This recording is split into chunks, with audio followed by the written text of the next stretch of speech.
what happened in U.S. banking? I want to briefly speak about what's happening in Silicon Valley Bank and Signature Bank. On Friday, the government regulator in charge, the FDIC, took control of Silicon Valley Bank's assets.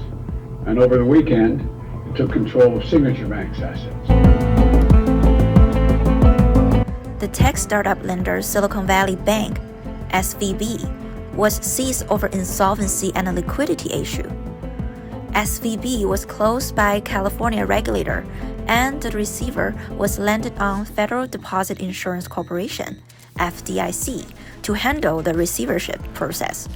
So the failure behind Silicon Valley Bank is that the overwhelming withdrawals from its venture capital clientele was prompted by the sign of tech downfall, as well as its massive $21 billion security sold and an attempt $2.25 billion share sale.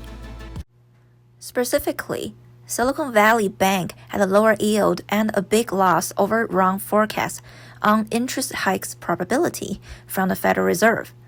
To put more salt on the wound, the high interest rate, low bond prices, and the high withdrawal rate unprecedentedly happened at the same time.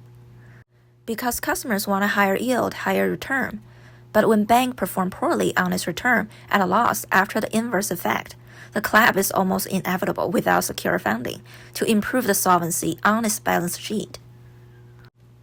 What happened to insured and uninsured depositors? Silicon Valley Bank gets bailout from the federal regulators to fully protect all depositors starting March 13. This is from a joint statement of U.S. Treasury, Federal Reserve, and FDIC. Shareholders and certain unsecured debt holders will not be protected. For those uninsured depositors have deposit over $250,000 FDIC insured limit, the fund will be recovered after the federal rescue plan and an assessment in place. All depositors at a Signature Bank will be made whole and be resolved similarly compared to SVB. What about Canadian banking?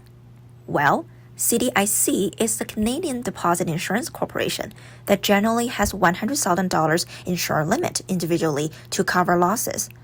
The CDIC website has more detail. Meanwhile, the Bank of Canada has paused the interest hikes to maintain its current policy rate at 4.5%.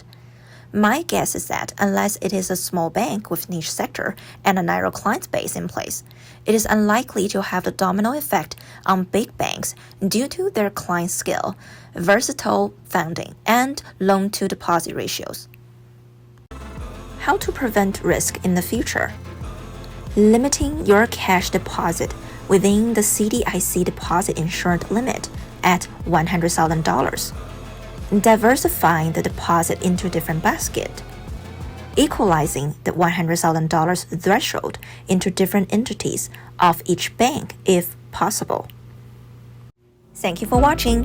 Please subscribe, like, and share our channels to support us. And remember, healthy finance, happy life.